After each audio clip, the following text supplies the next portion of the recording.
only live webcast in which the participants all have their pants on. It's just not something you see much on the internet these days, but we like to present you with a nice family situation. And who's with us this week but our pal Jerry D. Hey, Jerry. Hey, everybody. This is cool. We're on radio and video. It is. It's the full package today, Jerry. Amazing. Are you going to welcome us to the Wiserhood or what? Yes, welcome. We love the Wiserhood. Slow clap. Right?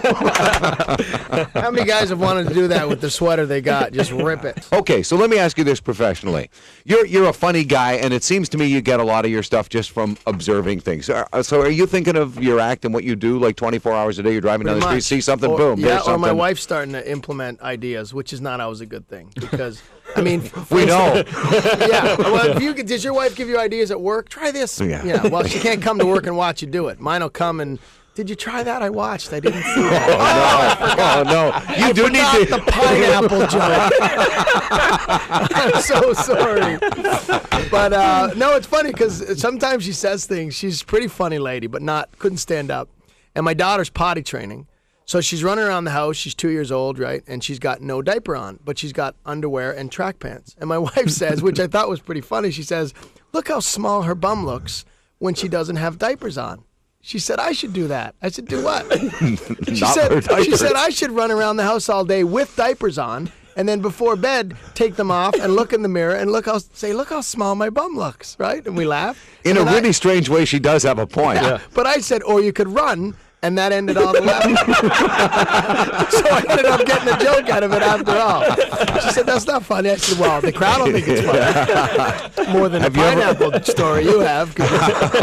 Now, do you play in many shows anymore where the crowd's a little on the liquored upside? Where you get some guy who decides he wants to be the star of the show? I get a lot of fans because of the score, which is great. So I get a lot of young males. And when we have some theaters make you have an intermission. And when you have an intermission, you get, guy gets 6 or 7 more chugs into him. He wants to come out and be part of it. And it's fine. They're never, now because people come to see me and they know who I am, they're not there to ruin my show.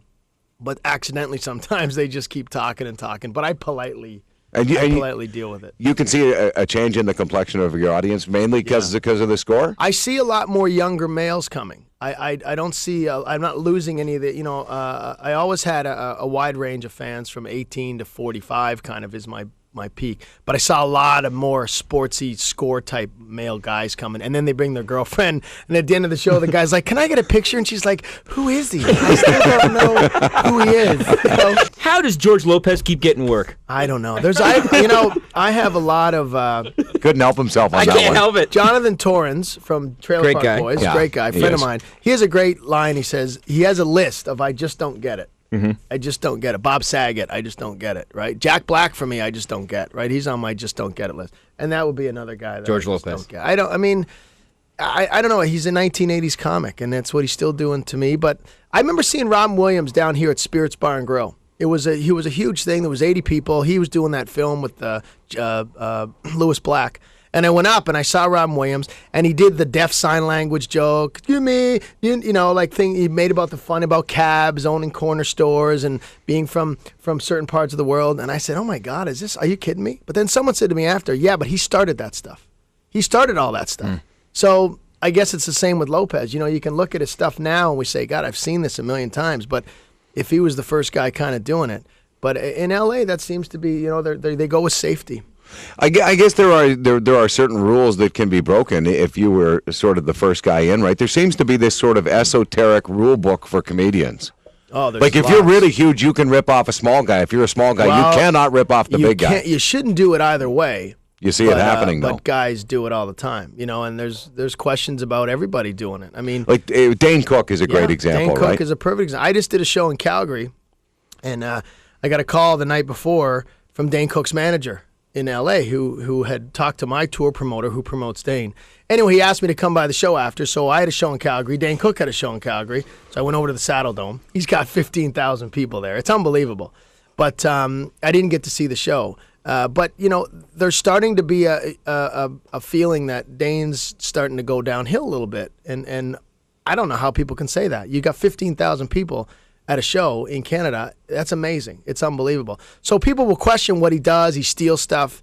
it's not hurting him if he is. I don't know if he is or not, but it's not hurting him. And there's a lot of parallel thought in comedy.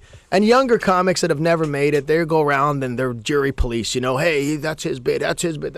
You know what? I don't have time to do that. If I honestly hear I'm doing a bit that someone else does, I just drop it because how good is the bit? If two of us thought of the same bit, But there are people. Robin Williams. There's a New York deli that has sandwiches, and you can order a Jerry Seinfeld, which is this and this. You can order a George Lopez, this, and then it says Robin Williams. Take a bit of sandwich from everybody else and put it together. Because apparently Robin Williams is known for that. He's known for going to open mics, and a lot of times you're not stealing the whole joke, you're stealing the premise, because that's what's hard to do, and you can do it. What's the secret with a guy like Seinfeld? Because I saw him recently, and one of the things that I noticed was almost 3,000 people in the room. It was all gags that everybody could relate to. Is that the secret? That's his secret, and again, he's the first guy to do it, really, right? He was the first guy to point out the obvious kind of, I don't know my history of comedy very well, but a lot of the guys that start this stuff are the guys that get the credit for it, and he's the first guy to do it. Anybody else tries to do it, they're like, that's Seinfeld, you're doing Seinfeld, right?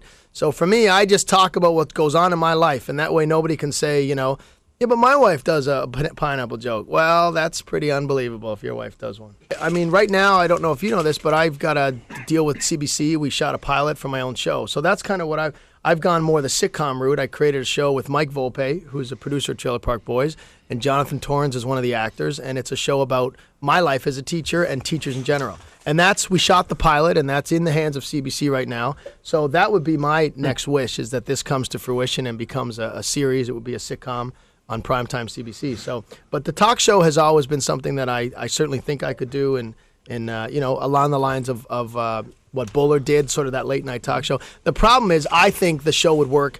I've always said I'd love to do a late night talk show in LA and just have Canadians on, because they're all there. Yeah. I mean, who are you going to get? Anna Green Gables, the lead of Anna Green Gables? Like, what? That's who we get, right? The herd does get pretty thin, doesn't it? It's tough, and it gets repetitive. So I think that's what Bullard fought. He fought that all the time. Was it like, how big are the guests going to be? Film festival, you'll get a lot of them. The Hour has done a great job. George has done a great job getting these really big names, and that's impressive. Jerry D is our man tomorrow night, Markham Theater, Mississauga. A busy weekend for yourself, Jerry, running right through the 29th in London. End of the tour, though. Is London it? I'm in Fredericton. All you Fredericton listeners, I'm in Fredericton on Saturday. So what else do you have coming up? That's pretty much the big thing for TV. I mean, my name's starting to get out there for other possibilities and stuff. I may go to LA and try to get into some more auditions for bigger roles down there too. But I like Canada. I love Toronto. I don't really want to move to LA. So. Oh my God! Did we just hear somebody in the wonderful world of comedy from Toronto say, "I don't want to live in Los Angeles"? I go there. I just don't want to live there. I've done that. I've lived there, and for your family and stuff, it doesn't seem to be the right match. Now, I mean, if I ever got into the real big money down there, maybe it's different, right?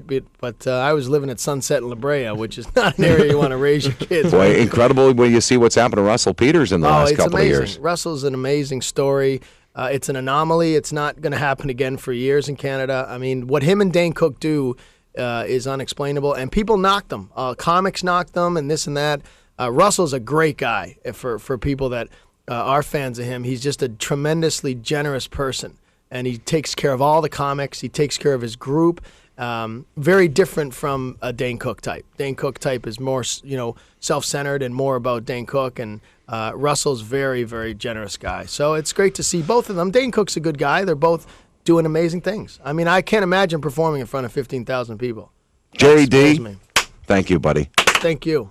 Welcome to the Wiserhood. Thank you very much. Jerry D. That is one hell of a sweater. This is a nice sweater. Yeah, it really is. This is not no rips in it. Do not try to take this. Great stuff, Jerry. Always good to have you in here, great. pal. Thanks for having me in. Appreciate it. Have a good Christmas, Jerry. You too. Happy Christmas. Happy holidays, you have to say. No, we say Merry Christmas here. I do we too. do. We buck that trend. Merry Christmas. Yeah. Whatever your holiday happens to be, we hope you enjoy it. That's whatever right. it is. True. Happy American Thanksgiving. If you want to have a pagan feast, it's Thursday. If you choose a pagan feast, happy pagan feast.